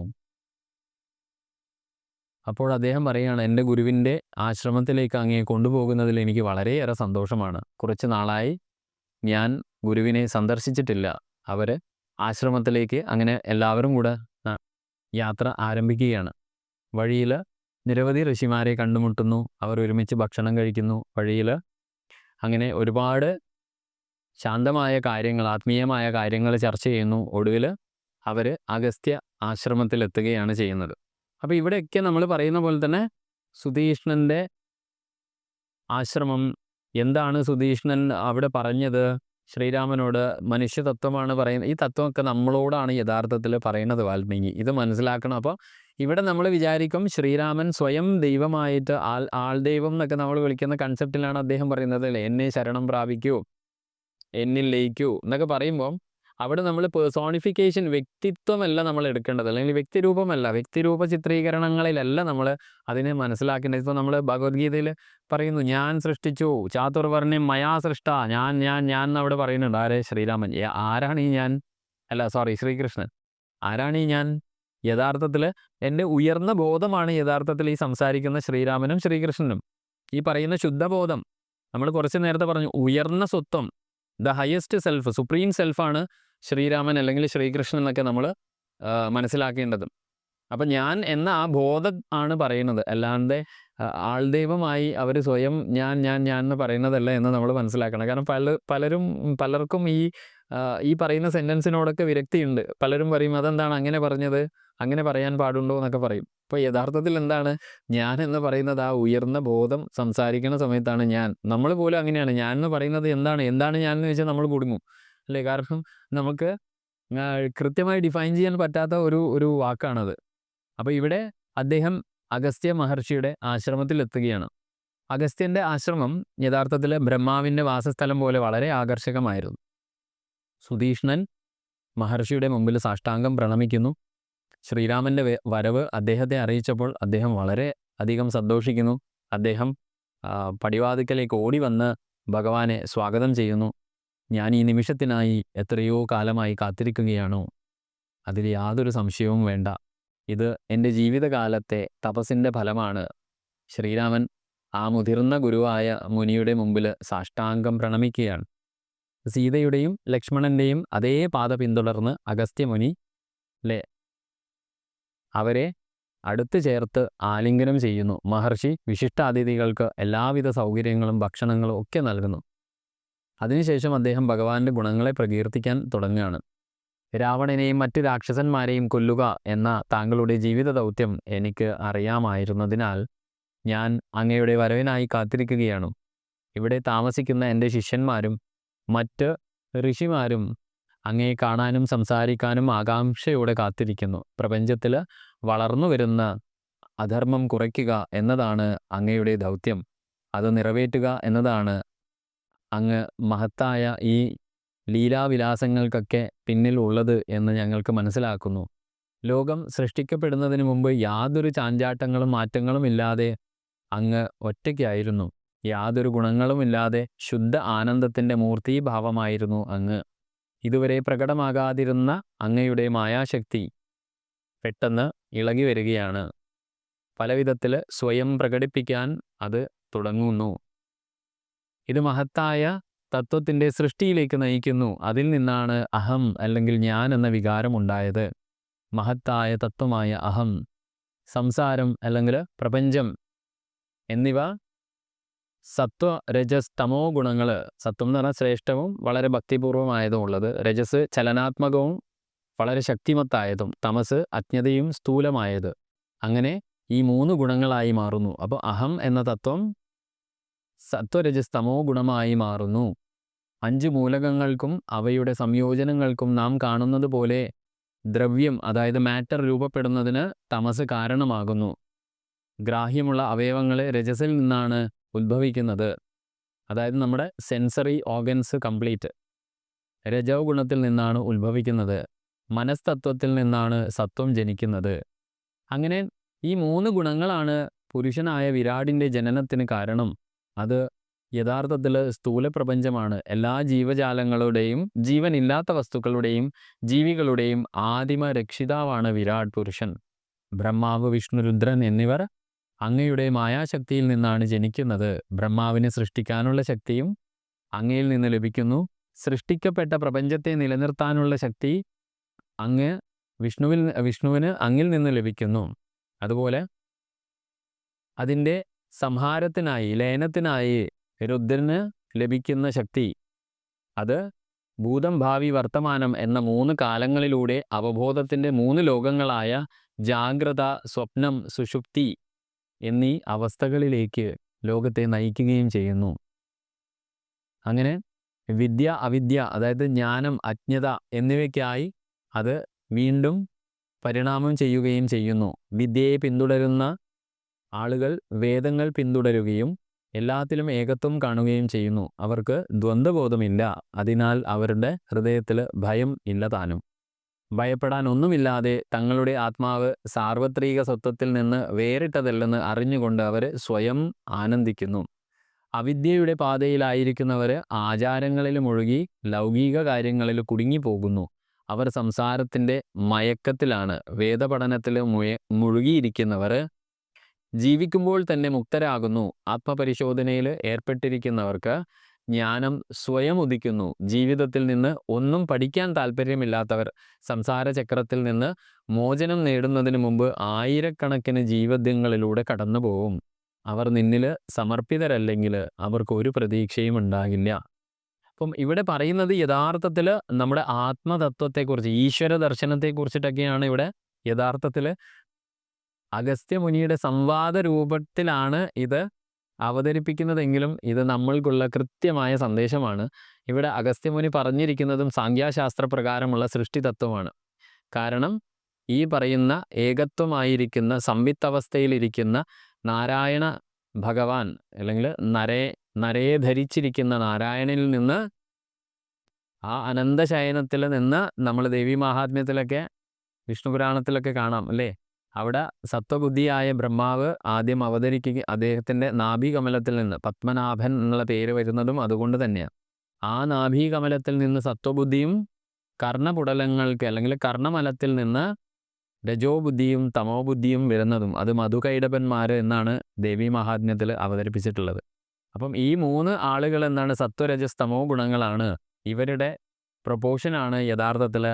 അവിടെ നിന്നാണ് സത്വരജസ് തമോ ഗുണങ്ങളിൽ നിന്നാണ് സൃഷ്ടിയുടെ പ്രക്രിയ ആരംഭിക്കുന്നത്. അത് പഞ്ചതന്മാത്രകളും ഈ പറയുന്ന പഞ്ചമഹാഭൂതങ്ങളിലേക്കും നയിക്കുന്നു. തന്മാത്രകൾക്ക് കാരണം ഈ പറയുന്ന രജോ ഗുണമാണ്. തന്മാത്രകൾ സ്വീകരിക്കാനുള്ള ഇന്ദ്രിയങ്ങളെ സൃഷ്ടിക്കുന്നതെങ്കിൽ ആത്മാവ് വസിക്കുന്ന എൻ്റെ ശരീരം അത് തമോ ഗുണത്തിൽ നിന്നാണ് ഉണ്ടാകുന്നത്. ആ ആത്മാവ് വസിക്കുന്ന എൻ്റെ ഉള്ളിലെ മനസ്സ് അത് സത്വഗുണത്തിൽ നിന്നാണ് എന്നൊക്കെ വളരെ ഗംഭീരമായിട്ട് ഇവിടെ സാംഖ്യതത്വം അദ്ദേഹം വിവരിക്കുന്നു. അതിൽ നിന്ന് ഈ പറയുന്ന പോലെ വീണ്ടും പ്രപഞ്ചത്തിൻ്റെ സൃഷ്ടി, അങ്ങനെ ആ പ്രപഞ്ചം ഉണ്ടായി തീരുന്ന സമയത്ത് ബ്രഹ്മവിഷ്ണു മഹേശ്വരന്മാരെ മായാശക്തിയാൽ സൃഷ്ടിക്കുന്നു. ഈ ബ്രഹ്മവിഷ്ണു മഹേശ്വരന്മാരുടെ അവരുടെ ഉത്തരവാദിത്തങ്ങൾ അല്ലെങ്കിൽ കടമകളും ഇവിടെ വിശദീകരിക്കുന്നു. കാരണം സൃഷ്ടി, ആ ഉണ്ടാക്കിയതിനെ ബ്രഹ്മാവ് സൃഷ്ടിക്കുന്ന സമയത്ത് അതിനെ, ആ സൃഷ്ടിച്ചതിനെ നിലനിർത്തുന്ന വൈഷ്ണവ ചൈതന്യം, ആ നിലനിർത്തിയതിനെ കാലം എത്തുന്ന സമയത്ത് അല്ലെങ്കിൽ കാലചക്രത്തിൽ സംഹരിക്കുക എന്ന രുദ്രശക്തിയും, ഇവർ മൂന്നും ചേർന്നിട്ടാണ് കാലത്തെ സംഘർഷണം ചെയ്യുന്നത്. ആ കാലത്തെ സംഘർഷണം ചെയ്തിട്ട് കാലത്തിൻ്റെ അധീനതയിലാണ് ഈ പ്രപഞ്ചം വർത്തിക്കുന്നത്. ആ സമയത്ത് തന്നെ വിദ്യയായും അവിദ്യയായും പ്രപഞ്ചം പരിണമിക്കുന്നു. വിദ്യയുടെ ഭാഗത്ത് ജീവിക്കുന്ന ആളുകൾ വേദം, ശ്രുതികൾ, ഈശ്വരീയമായ അറിവുകൾ, ജ്ഞാനത്തെ പിന്തുടരുമ്പോൾ അവർക്ക് ഈ സർവ്വതും ഈശ്വരൻ തന്നെയാണെന്നുള്ള വെളിപാടുണ്ടാകുന്നു, അല്ലെങ്കിൽ ജ്ഞാനോദയം ഉണ്ടാകുന്നു. അവരുടെ മനസ്സിൽ ഭയമില്ല. പക്ഷേ ഈ ജ്ഞാനം, അവിദ്യയിൽ സഞ്ചരിക്കുന്ന ആളുകൾ ഈ പറയുന്ന പോലെ തന്നെ ലൗകിക കാര്യങ്ങൾക്കായി ആചരണങ്ങളിൽ മുഴുകുന്നു. ആചാരങ്ങൾ എന്ന് പറഞ്ഞാൽ എന്താ? ഈ പറയുന്ന പശുബോധത്തിൽ നമ്മൾ ചെയ്യുന്ന ആനിമൽ ഇൻസ്റ്റിങ്ക്റ്റിൽ എന്താണ്? ആഹാരം, നിദ്ര, മൈഥുനം, ഭയം. ഈ ആചാരങ്ങളിൽ കുടുങ്ങിപ്പോവും. ഈ ലൗകികമായ അറ്റാച്ച്മെൻറ്റ്സിൽ നിന്ന് ഈ പറയുന്ന വിദ്യയിലൂടെയാണ് നമുക്ക് മോക്ഷം കിട്ടുക. അപ്പോൾ മോക്ഷത്തിലേക്ക് എത്താതെ ആയിരക്കണക്കിന് ജന്മങ്ങൾ, പുനരഭിജനനം, പുനരഭിമരണം എന്നുള്ള അവസ്ഥയിലേക്ക് കുടുങ്ങിപ്പോയി ഈ സംസാര സാഗരത്തിൽ ഇങ്ങനെ താണ്ടുന്നു. അപ്പം മഹത്തായ ഒരു ഈശ്വര ദർശനത്തെ കുറിച്ചിട്ടാണ് ഇവിടെ അഗസ്ത്യമുനി ശ്രീരാമചന്ദ്ര ഭഗവാനോട് പറയുന്നത്. അപ്പോൾ മോക്ഷത്തിൻ്റെ പാതയിൽ എത്താനുള്ള ഏറ്റവും നല്ല മാർഗവും കൂടെ അദ്ദേഹം പറയുന്നുണ്ട്. ആ ശ്രേഷ്ഠരായ ആളുകളുടെ കൂട്ടത്തിലായിരിക്കുക. അതാണ് സത്സംഗം എന്ന് നമ്മൾ പറയാം. അതായത് എപ്പോഴും സത്സംഗത്തിലായിരിക്കുക എന്നതാണ് മഹാനായ അല്ലെങ്കിൽ മഹത്തായ ജ്ഞാനികൾ നമ്മളോട് പറയുന്നത്. അവർ കണ്ടുമുട്ടുന്ന എന്തിനോടുമുള്ള അവരുടെ നിസ്സംഗതയാണ് മഹാനായ മനുഷ്യനെ ശ്രദ്ധാലുവാക്കി തീർക്കുന്നത്. കാരണം എന്ത് നമ്മൾ ജീവിതത്തിൽ ആരെ നമ്മൾ കണ്ടുമുട്ടിയാലും അത് അദ്ദേഹം ചിലപ്പോൾ നമ്മൾക്ക് നന്മ പകർന്നു തന്നാലും തിന്മ പകർന്നു തന്നാലും ഇതൊക്കെ എൻ്റെ ജീവിതത്തിൽ അനുഭവിക്കാനുള്ളതാണ്, ഇദ്ദേഹം വന്നതിന് കൃത്യമായ ഒരു പാഠം എനിക്ക് നൽകുവാൻ വേണ്ടിയിട്ടാണ് എന്നുള്ള രീതിയിൽ നിസ്സംഗതയായിട്ട് ആ ചെയ്ത ആളുകളോട് ക്രൂരതയോ അല്ലെങ്കിൽ ദേഷ്യമോ ഇല്ലാതെ ആ വന്ന ആളുകളുടെ ഉദ്ദേശം, കാരണം മനസ്സിലാക്കി പെരുമാറുന്ന സമയത്താണ് നമുക്ക് നിസ്സംഗത ഉണ്ടാവാം. അങ്ങനെയാണ് നമ്മൾ മഹാനായ മനുഷ്യനായി തീരുന്നത്. ഇഷ്ടങ്ങളും അനിഷ്ടങ്ങളും, സുഖവും ദുഃഖവും, വെളിച്ചവും ഇരുട്ടും തുടങ്ങിയ ദ്വന്ദ്വതയുണ്ട് ഈ ലോകത്ത്. എല്ലാം നമുക്ക് ഈ ട്വിൻ മോഡിൽ കാണാം. നെഗറ്റീവ്, പോസിറ്റീവ്, ഉയരം താഴ്ച, രാത്രി പകൽ, ഇഷ്ടം അനിഷ്ടം, സുഖം ദുഃഖം, വെളിച്ചം ഇരുട്ട്, ഇങ്ങനെ ഒരു ഡുവാലിറ്റിയാണ് യഥാർത്ഥത്തിൽ പ്രൊജക്റ്റ് ചെയ്യപ്പെട്ട യൂണിവേഴ്സ്. അത് ഈ ദ്വന്ദ്ങ്ങളാൽ ഈ പറയുന്ന മഹത്തായ മനുഷ്യരെ ഈ ദ്വന്ദ്വതകൾ സ്വാധീനിക്കപ്പെടില്ല. അവർക്ക് ഇത് രണ്ടും ഒരുപോലെയാണ്. സുഖമുണ്ടോ ഇന്ന്, നാളെ ദുഃഖവും ഉണ്ടാവും. വെളിച്ചമാണോ ഇന്ന്, നാളെ ഇരുട്ടുണ്ടാവും. ഇഷ്ടമാണോ ഇപ്പോൾ, നാളെ അനിഷ്ടം ഉണ്ടാവും എന്നൊക്കെ അവർക്ക് വളരെ കൃത്യമായി അറിയാം. അവർക്ക് അതുകൊണ്ട് തന്നെ ഒന്നിനോടും പക്ഷപാതപരമായ അറ്റാച്ച്മെൻറ്റ്സ് ഉണ്ടാവില്ല. അവർ വേദങ്ങളുടെ നിർദ്ദേശങ്ങൾ പാലിക്കുകയും യമനിയമങ്ങൾ കർശനമായി പാലിക്കുകയും ചെയ്യുന്നു. ആർക്കെങ്കിലും ഈ പറയുന്ന മഹാനായ ആളുകളുടെ കൂട്ടത്തിലാകാൻ അവസരം ലഭിക്കുമ്പോൾ അവർ ഭക്തരായ ആളുകളുടെ ഈ മാന്യമായ കഥകൾ കേൾക്കാൻ താല്പര്യപ്പെടും. നിങ്ങളെയും അല്ലെങ്കിൽ താങ്കളുടെ ഈ പറയുന്ന അവതാര കഥകൾ കേൾക്കുന്നതിൽ അവരതീവ താല്പര്യം വളർത്തിയെടുക്കും. അത് അവരെ സമർപ്പിതരാക്കുകയും ആ സമർപ്പിത മനസ്സ് ക്രമേണ ജ്ഞാനിയായ ഒരു മനസ്സായി തീരുകയും ചെയ്യുന്നു. ഇതാണ് അവരെ മോചനത്തിലേക്ക് നയിക്കുക. അതിനാൽ മഹാത്മാവേ, ദയവായി എന്നെ അങ്ങയോടും അങ്ങയുടെ ഭക്തരോടും ഈ പറയുന്ന എന്നെ ചേർത്ത് നിർത്തി എനിക്ക് ഭക്തിയും സ്നേഹവും നൽകി അനുഗ്രഹിക്കണമേ. ഞാൻ അങ്ങയോടും അങ്ങയുടെ ഭക്തരോടും ഏറ്റവും കൂടുതൽ ഭക്തി വളർത്തിയെടുക്കട്ടെ. ഇന്ന് എൻ്റെ ജീവിത ലക്ഷ്യം പൂർത്തീകരിക്കപ്പെടുകയാണ്. അങ്ങയെ നേരിട്ട് കണ്ടതിൽ ഞാൻ സംതൃപ്തനാണ്. സീതാദേവിയോടൊപ്പം അങ്ങും എൻ്റെ ഹൃദയത്തിൽ വസിക്കട്ടെ. ഞാൻ ഇരിക്കുമ്പോഴോ നടക്കുമ്പോഴോ ഉറങ്ങുമ്പോഴോ ഭക്ഷണം കഴിക്കുമ്പോഴോ എന്തെങ്കിലും ചെയ്യുമ്പോഴോ എൻ്റെ മനസ്സിൽ അങ്ങയുടെ രൂപം പ്രകാശിക്കട്ടെ. ശ്രീരാമ, ദശരഥപുത്ര, സൂര്യവംശത്തിലെ രത്നമായ സീതാദേവിയുടെ പതിയായ പ്രപഞ്ചനാഥ, അങ്ങേക്ക് നമസ്കാരം. ഇത്രയും പറഞ്ഞ് അഗസ്ത്യൻ്റെ സംവാദം അവിടെ അവസാനിക്കുകയാണ്. അപ്പം ഇന്ന് ഈ എപ്പിസോഡിൽ നമുക്ക് പറയാനുള്ളത് ഈ പറയുന്ന ആരണ്യകാണ്ഡവും അതിൽ തന്നെ ആരണ്യകാണ്ഡത്തിൽ എന്താണ് അതിൻ്റെ തത്വം എന്ന് തൊട്ട് മുമ്പേയുള്ള എപ്പിസോഡിൽ വിശദീകരിച്ചത് കൊണ്ട് തന്നെ ഇവിടെ അഗസ്ത്യമുനിയും സുതീഷ്ണവും ഒക്കെ പറയുന്ന കാര്യം എന്താണ്, വിരാധനെ വധിച്ചപ്പോൾ സുന്ദരനായ ഒരാൾ വന്നതും അതിൻ്റെ തത്വമൊക്കെ നമ്മളിവിടെ വിശദീകരണം അല്ലെങ്കിൽ വിശകലനം ചെയ്തു. അപ്പോൾ അതുകൊണ്ട് തന്നെ ഈ പറയുന്ന തത്വങ്ങളൊക്കെ പരമാവധി ആളുകളിലേക്ക് എത്തിക്കുവാൻ വേണ്ട എല്ലാ നടപടികളും എല്ലാ സഹായങ്ങളും നിങ്ങളുടെ ഭാഗത്തു നിന്ന് ഉണ്ടാവണം എന്ന് മനസ്സുകൊണ്ട് ആഗ്രഹിക്കുകയാണ്. വരുന്ന എപ്പിസോഡിൽ ഇനിയും ഇതുപോലെയുള്ള തത്വങ്ങളുമായി കഥയുടെ പുരോഗതിയിൽ നിങ്ങളെ കണ്ടുമുട്ടാമെന്ന പ്രതീക്ഷയിൽ നിർത്തുകയാണ്. നന്ദി, നമസ്കാരം.